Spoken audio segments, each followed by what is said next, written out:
Leave a lot of places off the menu there, Les. Les, Bud Light is not. That does not count as beer. It Flavored is. water. It's beer flavored water.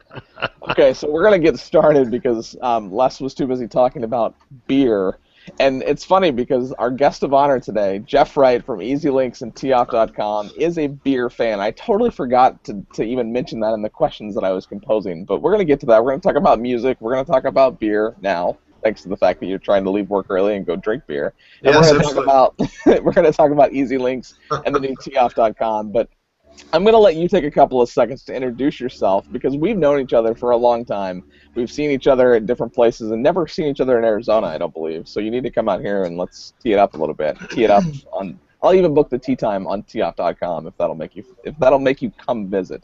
I'll make it even better. We'll book it on tee off, and we'll play at a Troon course. Ooh, I like how you think. I'm wearing a Troon shirt today. It says play Troon, by the way. So see, Okay. it makes sense. So Jeff, take a couple of minutes to introduce yourself to the community and tell us who you are, what you do, and what your involvement with both of these organizations is.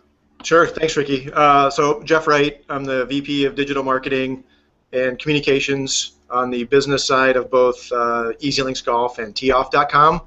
I also have a different title when I'm dealing with our golfers and consumers on TOF.com. I'm the VP of Golfer Relations.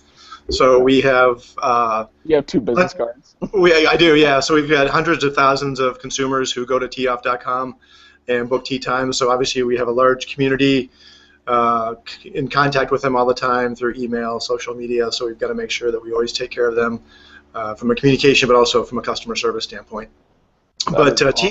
Yeah, and teeoff is really the consumer side, the consumer presence of EZLinks Golf, the golf company, which has been around now for 18 years. And I've been around for 18 of those, so I've pretty much been here since day one. And it's been an interesting journey as we have serviced the golf industry in a number of different ways. First and foremost, we've been a software vendor, service provider, / marketing partner for golf courses and golf course operators since 1996. Wow, that's a long time. We got in early on with some of the management companies. Troon, matter of fact, was one of our very first clients and really helped us grow as a company. Marriott was another company that jumped on board with us back in the late 90s. And so we provided those golf course operators with the tools that they needed, which didn't exist back then, to book tee times, to start offering internet reservations on their website.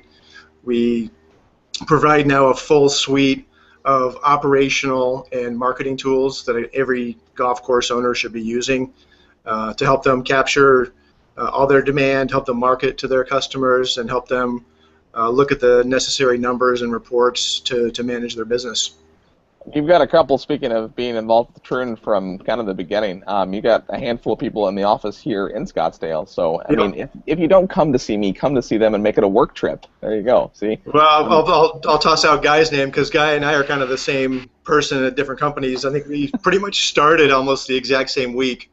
And I remember coming out there to do the installation for the Troon courses. It must have been 96 or 97. And so I've known a few of those guys for a very long time, so it's been a great relationship. See, and you know the guys at Imivex too, and that's where my background is from. I spent 5 years with the team at Imivex in Noblesville, Indiana, and that's actually how we connected, was through the Imivex relationship. So not to steal the thunder from Jason and Les, who have some really good questions, talk maybe for a couple of seconds about where that relationship has founded and what that's done with the company and how that's the relationship with Imivex has helped you guys grow.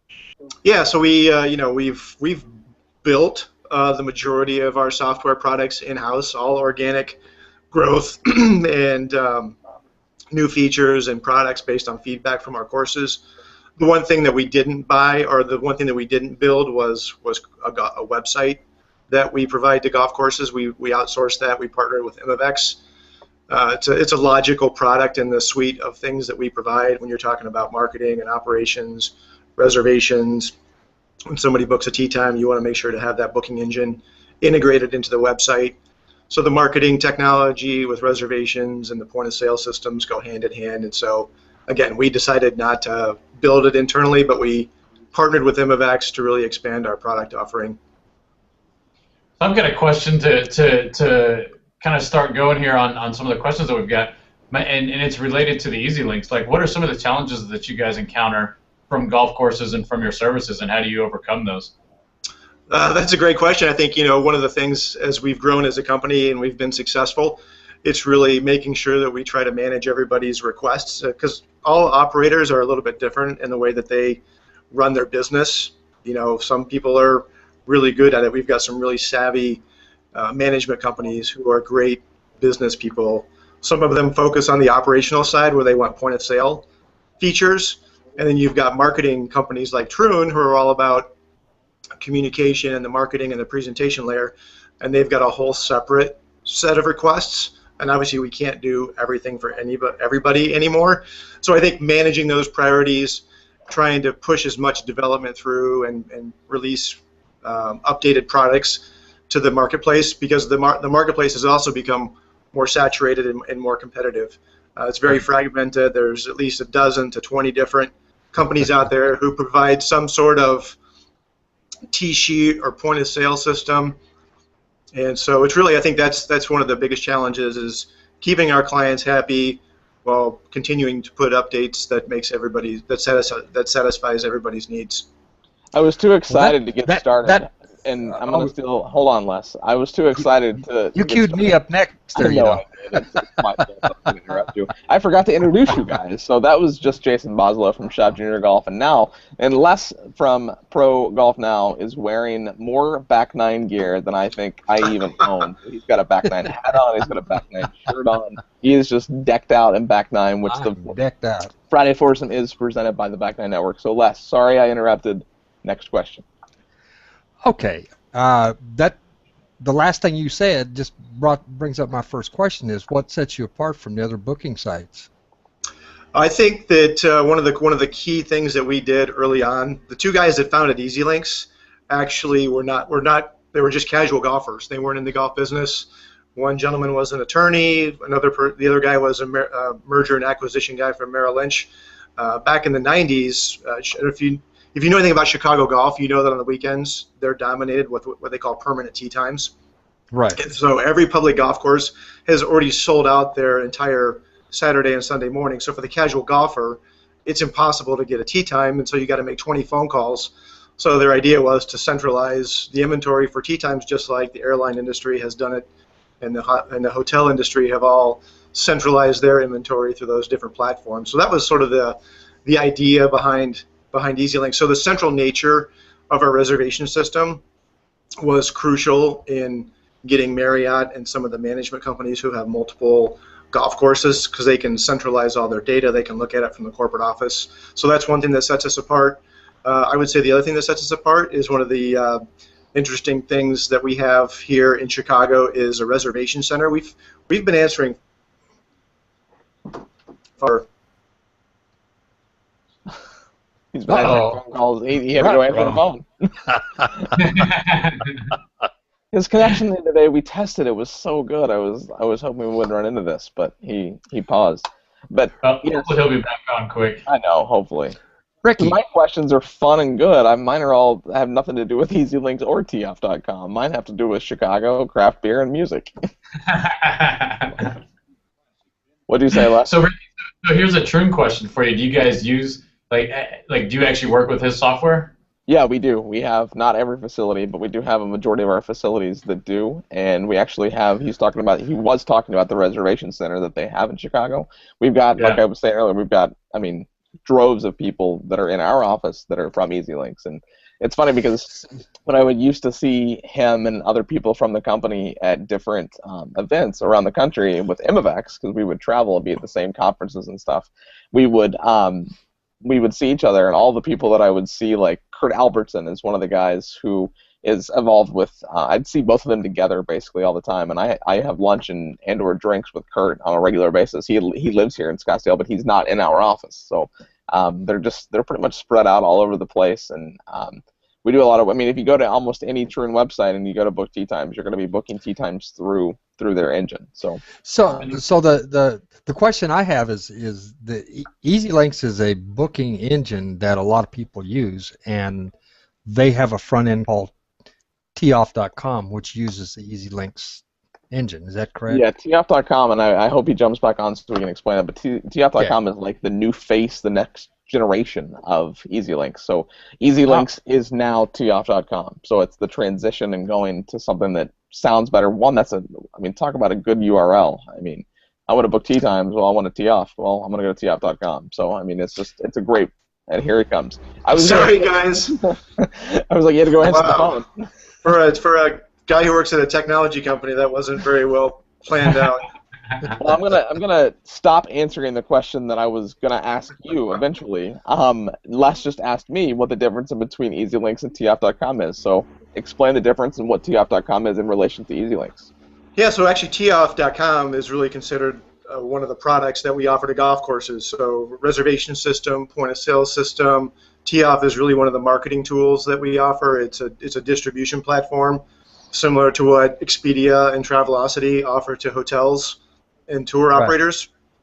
And so it's consumers, whether the golf course operators and the other golf industry like it, shop on the internet just like we all do. Not everybody goes to American Airlines and United every time now. They go to Priceline, they go to Hotwire, they go to Travelocity. And so we know certain golfers want to look at tee times that are aggregated on one site and not have to go to 10 different websites to look for their best tee time. So we really do a good job presenting our golf courses inventory on teeoff.com. We have a landing page for every single golf course that participates with us. It has pictures. It has all the information you'd want to know about that facility, where it's located. Do they have a range? Do they have range balls? What amenities are available? And then the golf courses have control.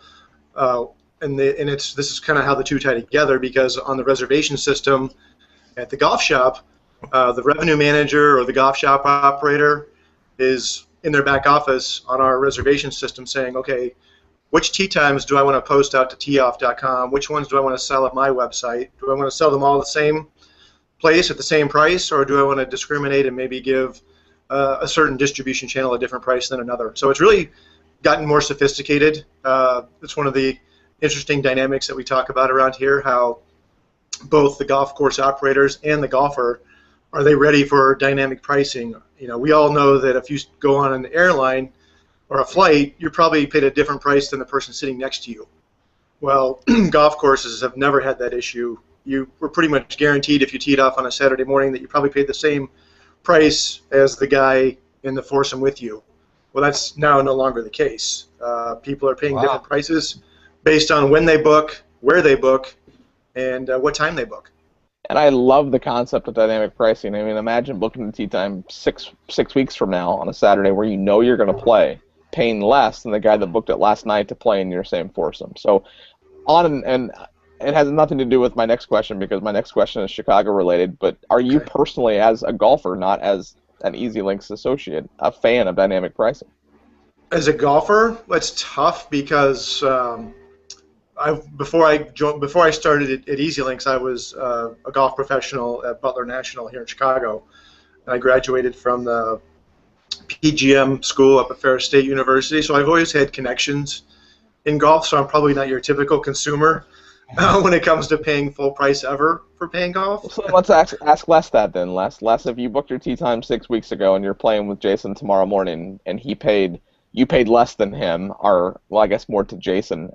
Is that okay? No, if you knew that, knowing that dynamic pricing was in place. I think dynamic pricing is just a thing of today's world, and it's something you're going to have to get used to. I mean, it's well accepted practice in hotels. It's a well accepted practice in the airline industry, just like Jeff referred to. And I don't know why any kind of reservation system would be any different. Yeah. And I look at it like, if Jason paid a lot less than I do to play on Saturday morning, next time I'll know better. Yeah, you'll play earlier. So they'll do their homework. More power to you. Yeah. And the other thing, you look at the baseball clubs now. I think the San Francisco Giants started it a couple years ago. They're now dynamically pricing seats and tickets for baseball games.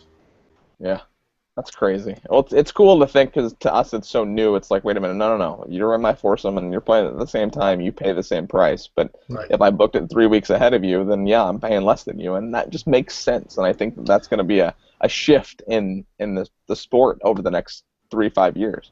And as you know, from look at this both as a consumer and also as the course manager and course owners. Course owners and course operators have struggled to obviously maintain their same average daily rate, not just utilization. Can they get the same amount of players on the golf course that they had 10 years ago, but can they get them out there at the same rate? And one of the things that's happened with the internet is everybody's waited until the last minute now to book because they can. It's so easy. 15 years ago, you had to call 7 days out to get that tee time, and now everybody's waited until the last minute. And so what some of the tools that we have for the course operators also to kind of maybe retrain that consumer behavior to maybe just like the airlines. When do you get the best price? It's not tomorrow. It's 2 weeks out. It's beyond 2 weeks out. It's 21 days out. It's a month out. That's when you get the best price for a flight. It's a little bit reversed in golf where you really get the best price if you wait till the last minute. And can we change that demand? Will the consumer follow the projects that courses are doing? So Chicago, Cubs Yes. or White Sox? Sox, definitely. You probably thought it was Cubs because everybody pretty much is Cubs, but diehard Sox fan. Now, World why champs. would be okay? Well, world champs. Why? Why? I grew up in northern Indiana, and all my friends were Cubs fans, and I was always sort of against the grain, underdog type of guy. And I think it was '83, the year they actually went to the pennant with guys like Harold Baines and Ron Kittle. But I listened to every single game that year on the radio, and Nice. I became a Sox fan from That's cool. say 1983 going forward.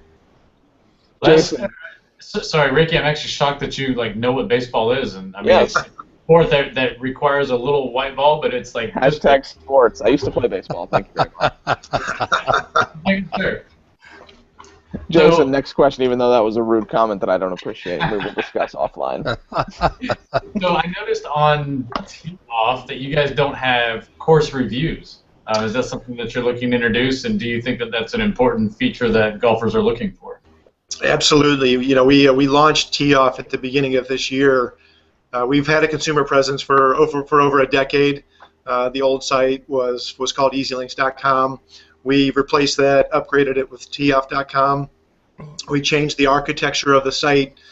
We did a bunch of things, but we have a whole laundry list of other features and items that we want to introduce. We just can't do them all at the same time, but ratings and reviews is absolutely one of those features that we're either going to build or buy. Great with somebody who already does it, and I think it's really important.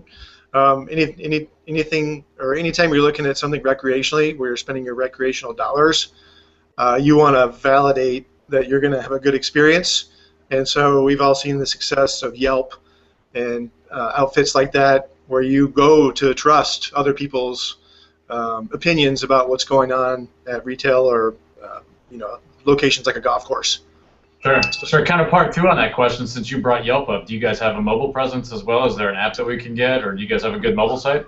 Yeah, so one of the cool things that we did with the launch of Tee-Off was we what they call in the technical world responsive design. Yeah, so basically, whatever device you're on, we built the site to work optimally in that environment. So we basically have a version of Tee-Off that works on your computer, on your desktop, a version that fits into a tablet, and then one that's go on my phone right now. Yeah, go to your mobile phone and go to Tee-Off, and you'll see a different view than what you see on your desktop. It's the same information. It's just it's put together a little bit different. Yeah, exactly. Good. So slick. Well, I was looking at your website this morning, just browsing around a few places that I've lived before, which is pretty much everywhere. Every one of the states listed. And I noticed that in the north central, like the Space Coast area of Florida, you don't really have a lot of courses. If you go over toward Orlando, there's quite a few of them. What's wrong with that part of the country? We don't discriminate, and we have absolutely no bias. If those courses in that market want to participate, we'd love to have them. It's really just a product of our sales over the years. Combination of having our sales focus be on major, either metropolitan market or major destinations. Right. We've got pretty good coverage. We've got 1,200 courses in 45 states, but they do tend to sort of cluster around major cities. Yeah. But and some markets we just haven't had a lot of success at, maybe for other reasons, like Myrtle Beach is on its own reservation system. So we've tried for years to get into that market, but they've got their own system over there. Well, Ricky will be glad to know that the Harmony is in there, and I found I could play for $28, and it's normally $40 to go there and play. So that's yeah, a really good deal. That's a good deal. Yeah, it is. I told you, let me know the next time you go over there, and I'll introduce you to the team. They're awesome down there. That's a fantastic facility, and just the best Back9 I've played in the state of Florida. Period. I just love their Back9. Gets a little hot in the summertime, but.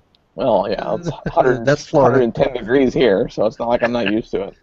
Okay, so besides the fact that we're both from Indiana and the fact that we both work in the golf business, we have another thing in common: dance music. Tell me more about who you're listening to, what you're into, and just your obsession with dance music, because I think that you and I are in the same vein here. I thought you was going to ask him if he was a Purdue graduate. No, I did go to Purdue for a year and a half. Oh, no. Yeah. I'm glad you didn't go to IU for a year and a half. That's the only. That's just right. No, I think it was weird. My interest, or I guess maybe it is an obsession. If you ask my girlfriend, especially. It is. Yeah, I don't know. I gravitated towards a lot of the early techno coming out of England back in the early to mid '90s. I'm sure most people have heard of the Chemical Brothers and Underworld. What's that? Les has no idea, but that's okay. We know. Yes, so that, but it's funny because all that music that was from those early techno pioneers is all the music that you've heard in commercials over the years, right. the really jazzy car commercials and stuff. That's all sort of mainstream electronic music, and it's funny because I have another coworker here, and we've been listening to techno and electronic music for the past 15, 20 years, and we used to complain all the time 10 years ago that you could never find a concert, you could never find a DJ anywhere, and now it seems like almost every festival, almost every club, it's all there is now. It's electronic music. So I tend to get I try to filter out a lot of the new stuff, a lot of the... It's pop. I mean, new modern day dance music is pop. I mean, so I have to iterate. Like, I totally agree. I got turned on to Major Lazer and Diplo from the Las Vegas Cosmopolitan commercials, and now exactly. And now I'm a total EDM fan because of it. So like that totally turned me on to a whole genre of music that I never knew anything about. That's funny you mentioned that. I actually we went to the Cosmopolitan a couple years ago. We got tickets a couple months in advance or whatever because the place was always sold out, and Diplo was actually the DJ that we were really. at. That place just there. Yeah. That's such a great club too. Oh man, that's so good. I'm glad you cleared up what Diplo was because I wasn't sure. I'll send you a link. He's a DJ. Yes. And I just posted my 500th interview on my personal blog. Wow. And it's with the Crystal Method, and those guys. I mean, I'm sure you're talking about being in music and on TV and video games. Those guys, that's pretty much all they do, and they just released their a new album that's fantastic. So Jason, does he spin bluegrass? Yeah. You can spin anything. So of all the golf courses that you guys promote and that you offer services for, what is your favorite course to play? Boy, that's a trick question. It doesn't have to be stolen from me. That's fine. Boy, it doesn't have to be true. You don't have to kiss Ricky's ass. It doesn't have to be true. Unfortunately, I haven't played a lot of our golf courses outside of Chicago. Occasionally, we'll play some of the courses in Orlando when we go down for the PGA show. Some of the courses that I would love to play, which I haven't played yet, would be a couple of courses out of PGA West and La Quinta. I've never played Talking Stick. I would love to play Talking Stick. The one course, actually the number one course on the top of my list right now, we just got Chambers Bay this year, which is the site of the U.S. Open next year. You were on every single course you were naming was a Troon course, and then you had to throw in. And then probably the one course that I like to play locally here in Chicago. It's actually one of the first when the whole daily fee golf course phenomena started back in the late 80s, early 90s. George Dunn National, or Forest Preserve National, is what it used to be called, and that was one of the hot nice courses that you could play as a public golfer. And actually, you used to have to drive and wait in line. They didn't take tee times. It was sort of almost the way Bethpage works, where you first come, first serve. And Papago used to be like that here. Yeah. Like you'd have to get there at like 4 o'clock in the morning to get a tee time. You'd tee off and it's still dark just to make sure you get your round in. So I think Yeah, Torrey so- Pines is still that way, isn't it? I think you can make phone reservations there now, but it's like a lottery system almost, I believe. that's not. There's some- there's- like, there's- it's fun, yeah. but it's like I'd be mad if I went that far to play and then I didn't get a tee time. Like I'd be like, no. So George Dunn is a classic course. It's actually part of the Cook County Forest Preserve now, and it had a couple years where it really went. The conditions kind of suffered, but it's really in top shape right now, and it's a great layout.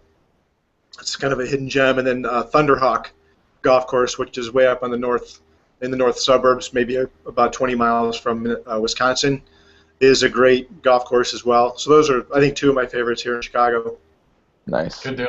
Les, let's go overseas real quick. Huh? Oh, that was not your question. That was me. You want me to ask about that one? Yeah. You're trying to steal my question. Well, it was funny because Les didn't know who Diplo was, so I wanted to confuse him even further. So how much interest do you guys have on the international courses that you offer on your site? You know, the international business, we don't have any salespeople internationally. Everybody that works for us is domestic. We've gotten most of our international business through our management company partners like Troon and Marriott. Because they want to have all their golf courses on the same technology platform. These two companies in particular obviously excel at the resort level, and so anytime they go outside of the U.S. and open up a property, even if it's in Mexico or Russia, or where are some of the other places that you guys have courses, Ricky? Morocco, yeah. A really big focus point for us. Yep. So we've really gotten our international presence by way of our management company partnerships. Makes sense. But we would Les. love to continue to, focus internationally as our resources allow us. Obviously, unfortunately, the golf market here in the U.S. is a little flat right now. It's got some issues with participation and frequency of play, and the growth parts of the golf business tend to be in Asia right now. So Yeah, big time. Les would play in Asia, but he doesn't want to fly, so No. you don't get to play in Asia. Les. Les, you got any final questions for Jeff before we get to the back nine? Well, seeing as how my last question was where are you home based and where do you play golf has already been answered. And you also had a question, what is EZLinks, which we answered before we even got started. right. Does Tiger Woods make the Ryder Cup team? Oh, that has nothing to do with this, but be careful how you answer. I know. Wow, is it another trick question? Boy, can I answer that next week? No. I'll say yes. Jason, what do you say? Let's go around the horn here. Jason, hello. Are you speechless? Oh, I'm sorry, you're breaking up. I didn't catch you. What did you He say? said, what do you think? Do you think he makes the team? I think he does because of his name. Unless? It's still Tiger. I don't know if he's going to play with the I think he'll play better in the three big tournaments that are left, and I think yes, he'll make the Ryder Cup. Man, that just 180. I didn't expect you to say that. I didn't say he's going to beat Jack's record now, but hey, we're going to ask that. We're going to ask that question too here in a second in the back nine. You know that one's coming. And a yes or no question is my final question. When you book a tee time, do you book it on teeoff.com? Absolutely yes. Jason, you got any final questions? I do not. I am ready for the back nine. Awesome. So the back nine rapid fire questions. Answer them as fast as I ask them. Are you ready for the back nine? Yeah, let me take a quick drink of water here, and then I'll be ready to go. If that's beer, All right, I let's do would it. totally allow it. So just so you know, it is Friday. What is Okay. your handicap? 8.1 index. Ooh, that's really good. Favorite PGA Tour major? Masters. Pepsi or Coke? Pepsi. Favorite LPGA Tour player? Michelle Wee. Ooh, good answer. Nice. Good answer. Will Tiger break Jack's record? No. And this Nice interview answer. is over. Not a nice answer. It's a horrible answer. I know you fly a lot. What is your favorite airline? Southwest. Ooh, I love Southwest. You've redeemed yourself very minusculely from the Tiger response.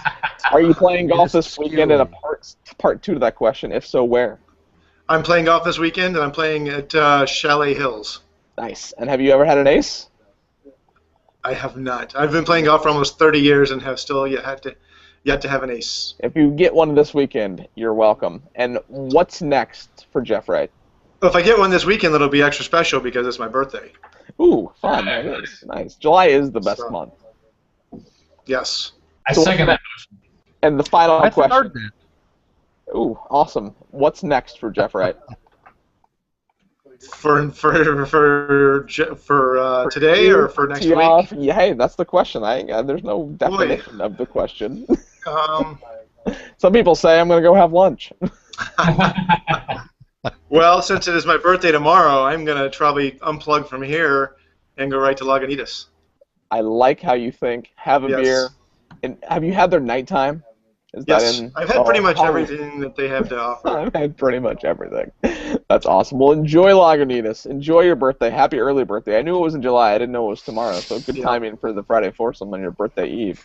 Thank you, Jason. Thank you, Les. And as Jesus Martinez steals from the greatest golf movie of all time, make more birdies.